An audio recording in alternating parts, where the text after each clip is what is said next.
저는 자유한국당 김종석 의원입니다. 이번 19대 대선에서도 많은 후보들이 이 복지 공약을 쏟아내고 있습니다. 이 중에는 상당히 그 파퓰리즘적인 복지 공약들도 있습니다. 이에 대해서 많은 국민들이 우려하고 계시고 또 시민사회단체에서도 우려의 목소리를 내고 계십니다.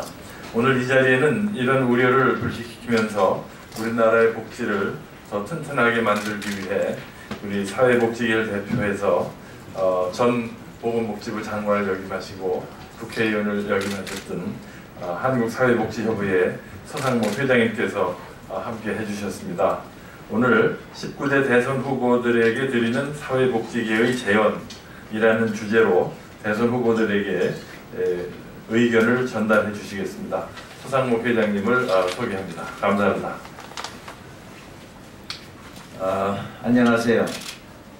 사회복지협의회 회장 서상목입니다. 저는 오늘 절박한 심정으로 이 자리에 섰다는 말씀을 먼저 드립니다. 세계에서 가장 빨리 늙고 있는 대한민국, 또 청년들의 일자리가 부족한 대한민국, 소득 양극화가 심화되는 대한민국, 현재 우리 사회에 드리운 암울한 그림자가 아닌가 이렇게 생각을 합니다. 모든 국민이 행복하고 또 복지 사각지대가 없는 나라가 진정한 복지국가라고 저는 생각을 합니다. 국민의 삶의 질이 향상되는 복지국가가 되기 위해서는 정부의 힘만으로는 부족합니다. 민간의 자원이 함께해야 선진 복지국가는 실현될 수 있을 것입니다. 국민 여러분, 사회복지계는 제19대 대통령 선거를 앞두고 선진복지국가 건설을 위한 해법을 제시하고자 합니다. 국가의 사회복지 정책 수립과 향후 정책에 반영될 수 있기를 기대해 마지 않습니다.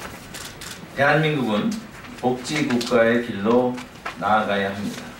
이를 위해 공공부문은 기본적인 사회보장 체계를 발전시켜 나가고 또 민간부문은 복지 서비스 질을 개선하기 위해 노력해야 할 것입니다.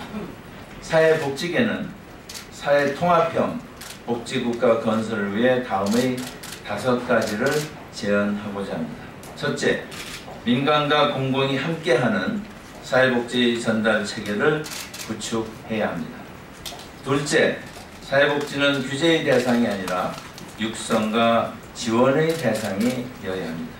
셋째, 사회복지 종사자들의 처우 개선을 통해서 신바람 나는 복지 현장을 만들어야 합니다.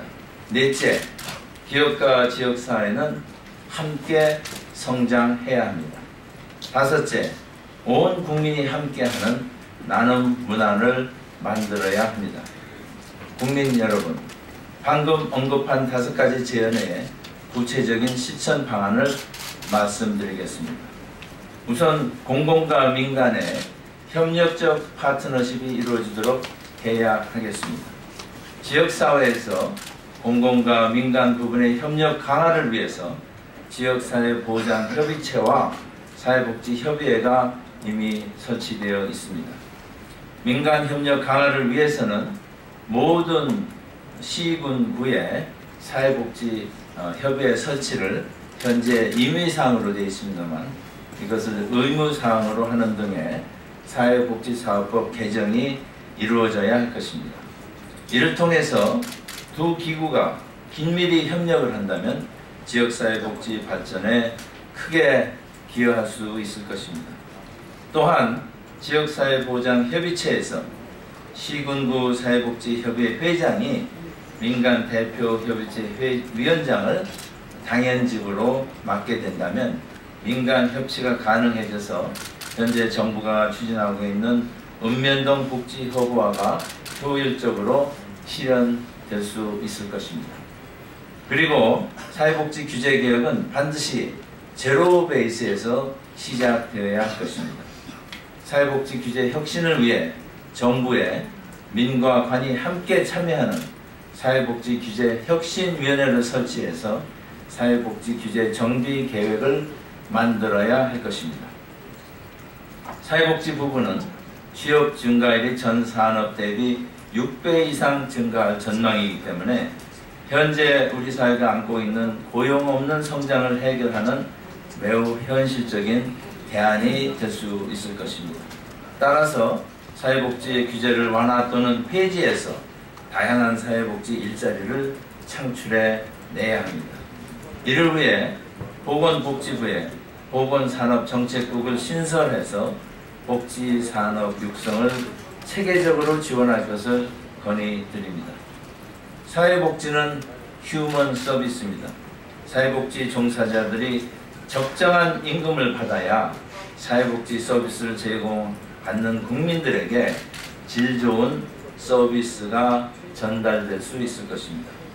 사회복지사 임금은 전체 노동자 평균의 현재 84% 정도이고 공무원 평균의 76%, 교사 평균의 73%에 불과합니다. 모든 사회복지기관이 사회복지시설 종사자 인건비 가이드라인을 준수하고 또 사회복지 종사자들이 사회복지 전담 공무원들과 같은 수준의 임금 체계를 적용받을 수 있도록 해야 할 것입니다. 국민 여러분, 기업과 지역사회는 함께 성장해야 합니다. 이를 위해서 기업의 지역사회 공헌 활동을 지원하고 또 복지 현장을 연결할 수 있는 민간 지원 조직을 육성해야 합니다. 민간 지원 조직은 기업과 지역사회 간 네트워크를 구축해서 기업의 사회공헌 활동을 지속적으로 가능하게 할 수 있습니다. 기업의 사회공헌 활동을 통해서 지역 현안을 해결하기 위한 사회공헌 플랫폼을 조속히 구축해야 합니다. 사회공헌 플랫폼은 지역사회와 기업을 연계해서 문제 해결을 위한 사업을 수행함으로써 지역사회를 개발할 수 있을 것입니다. 사회복지 현장의 욕구를 잘 파악하고 있는 우리 한국사회복지협의회의 사회공헌 정보센터가 기업의 사회공헌 활동과 지역복지 현장을 연결하는 플랫폼 역할을 수행할 예정입니다. 국민 여러분, 기부 문화를 활성화하는 것은 우리 모두의 바람입니다. 기부 문화 확산을 위해서는 사회 지도층과 부유층의 기부 참여 확대가 관건입니다. 따라서 고액 또는 사전 기부를 활성화하고 기부자의 노후 생활을 보장할 수 있는 기부 연금 제도를 도입해야 할 것입니다. 또한 계획 기부가 활성화될 수 있도록 생산 단계에서 기부 계획에 따라 상품을 생산하는 경우에는 기업이 혜택을 받을 수 있도록 세법도 개정되어야 할 것입니다. 국민 여러분, 사회와 경제의 융합적 발전을 위해 지속가능한 복지국가와 시장 경제를 만들어 가야 합니다. 이를 위해 국민의 복지 수요에 적극 부응하고 사회 분야 정책을 총괄 조정할 수 있도록 사회부총리제를 보다 활성화해야 한다고 생각합니다. 사회부총리는 복지정책을 총괄하는 보건복지부 장관이 겸임해야 할 것입니다. 이렇게 되면 경제부총리와 협업을 통해서 복지와 경제의 선순환이 가능한 상생 구조가 형성될 수 있습니다. 사회복지계는 한강의 기적을 넘어서 복지 한국의 기적을 이룰 수 있도록 최선의 노력을 다하겠습니다. 오늘 이 자리가 대선 후보에게 드리는 사회복지 재원에 대한 정치권과 국민 모두가 함께 고민하면서 더불어 사는 사회를 만드는 해법을 모색하는 계기가 되기를 기대합니다. 감사합니다.